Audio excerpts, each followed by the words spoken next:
The Cowboys are dealing with another setback, and this time it's cornerback DaRon Bland. Reports say he's unlikely to suit up against the Giants, and there's growing concern he could be sidelined for several weeks. What's strange is the team first called it a foot injury, but other insiders quickly clarified it also involves his ankle. The exact details remain unclear, which raises some red flags. On the bright side, ESPN's Todd Archer reports that the issue is not related to the stress fracture Bland suffered last year that kept him out for much of the season. That's good news, but the fact he's already in a boot with no clear return timeline is still worrying for Dallas. Backhand index pointing right. Before we dive deeper into the latest Cowboys news, make sure to subscribe to the channel, hit the like button, and don't forget to press the bell icon so you never miss a Cowboys update. Now, let's get back to the story. Bland has mostly been durable since his college days and early Cowboys career, but this is his second injury in 2 seasons. The timing stings even more because he just secured a big contract, and the Cowboys were counting on him to be a cornerstone in the secondary. When healthy, he's shown he can shut down elite receivers. Remember how he limited the Eagles' passing attack? A.J. Brown and Devonta Smith barely touched the ball when Bland and Trevon Diggs shared the field. Unfortunately, that duo has only played together in a handful of games, leaving fans still waiting to see their true potential. So Cowboys Nation, here's the question: on a scale of 1 to 10, how concerned are you about DaRon Bland's injury? Drop your thoughts in the comments below. Over the last 2 seasons, Bland and Trevon Diggs have barely shared the field, just about 4 games total. For Cowboys fans, that feels incredibly frustrating. Dallas envisioned those two locking down both sides of the field, but once again injuries are robbing us of that chance. With Bland sidelined, the starting corners shift.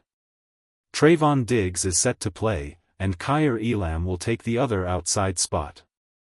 Beyond that, things get shaky. The backups are Dricus Bridges and Raydell Stewart, both new to the roster and both untested in actual NFL games. Special teams snaps don't prepare you for covering starting wideouts in the regular season. That leaves the cornerback depth chart paper thin. The Cowboys' defensive backs group already feels stretched to its limit. Stewart currently looks like the next man up in the slot, mainly because Dallas kept him on the active roster over Zion Childress, who's now sitting on the practice squad.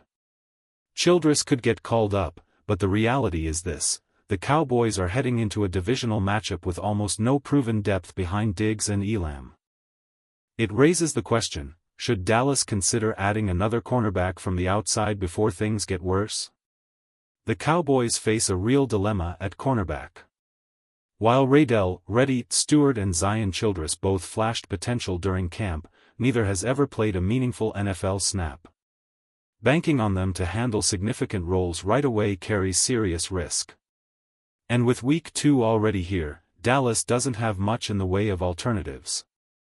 Sure, the team could look outside the roster, but any new signing won't be able to contribute immediately. Fans love to toss out big names, but most of those options come with their own issues. Asante Samuel Jr. is a popular suggestion, yet he's recovering from spinal surgery and won't be cleared until at least October. That rules him out entirely for now. Stephon Gilmore is another name that always comes up. He knows the Cowboys system and could still provide value on the boundary. But at 35, Gilmore isn't moving into the slot. Putting him there would be a disaster waiting to happen. He'd strengthen Dallas on the outside but wouldn't fix the nickel problem. A more realistic name is Kendall Fuller. He's past his prime, but he still offers inside-outside versatility. ESPN's Todd Archer even pointed to him earlier this year as a potential option for Dallas. Fuller isn't a long-term solution, but in early September, experience and flexibility might be exactly what the Cowboys need. By mid-September, the Cowboys are clearly in a beggars-can't-be-choosers situation at cornerback. The available talent pool is thin, and none of the options come without flaws. One name that always surfaces is Mike Hilton, arguably the top nickel option still floating around. Hilton's reputation is mixed. He's vulnerable in coverage, but he brings toughness in run support and is effective as a blitzer. Dallas has used nickel blitzes in the past, and Hilton could certainly fit that role. The bigger question is how long DaRon Bland will be out. If this injury sidelines him for just 2 or 3 weeks, maybe the Cowboys can scrape by with Stewart and Childress filling the gap. But if we're talking a month or more, then it feels overdue for Dallas to seriously explore bringing in outside help. The problem is, choices are limited, and time is running out. While other teams around the league are busy handing out wide receiver extensions, the Cowboys are facing their own big question: what to do with CeeDee Lamb. Every new contract signed by a wideout only pushes Lamb's price higher, and Dallas knows he won't come cheap. Look at the recent market. Top receivers are landing deals worth between $25 and $28 million per year, with massive guarantees attached. That's the going rate for elite production, and Lamb has proven he belongs in that category. He's not just the Cowboys' #1 option, he's one of the most dangerous playmakers in the league. The challenge for Dallas is timing. Do they try to lock Lamb in now, before the number climbs even higher? Or do they wait and risk watching the price tag balloon as more receivers get paid? Either way, the Cowboys can't afford to drag their feet.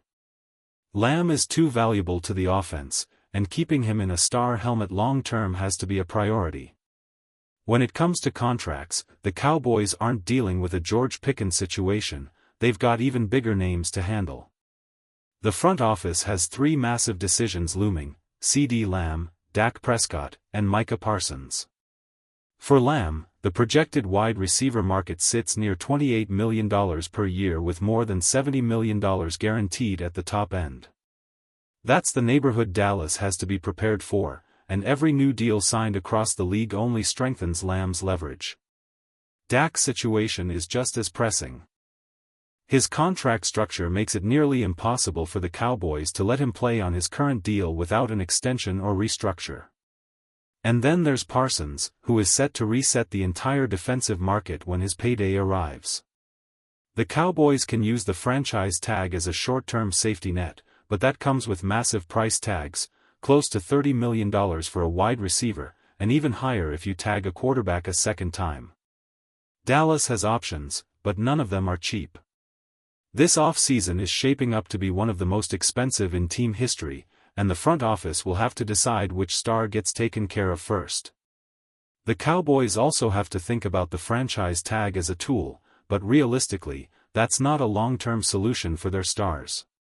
Tagging a wide receiver like CeeDee Lamb in 2026 would cost close to $28 million, with a second tag pushing past $33 million. Those numbers make sense only as leverage in negotiations, not as a real plan. That's why the Cowboys need to act sooner rather than later. Waiting only increases the price. Around the league, we've seen aging stars like Mike Evans or role players like Jacoby Myers still secure strong deals, and younger receivers are cashing in at record levels. Lamb is in a tier above most of those names, which means his price won't come down with time. And it's not just Lamb. Dallas will also have to balance decisions around other key pieces like Dak Prescott, Micah Parsons, and even emerging talents like Sam Williams. The salary cap may be climbing, but when you're paying multiple stars at the top of their positions, every dollar counts. The Cowboys' front office has been cautious in the past, but with so many cornerstones needing deals, waiting too long could put them in a financial corner. There's been some chatter about the Cowboys swinging big for another pass rusher, but the reality is simple: trading major draft capital for a 30-plus-year-old veteran on an expensive contract just doesn't make sense. Dallas already has Micah Parsons, DeMarcus Lawrence, Sam Williams, and Dorrance Armstrong anchoring the edge group. If the Cowboys truly want more help, it would be smarter to look at younger, affordable depth pieces rather than mortgaging future picks for a short-term rental. The defense is already built to pressure quarterbacks, and overpaying for an aging player could disrupt both the salary cap and the long-term roster plan. For now, the best move is to trust the depth already on the roster, and if Dallas really feels the need for reinforcements, there are better options than betting the future on one veteran edge rusher.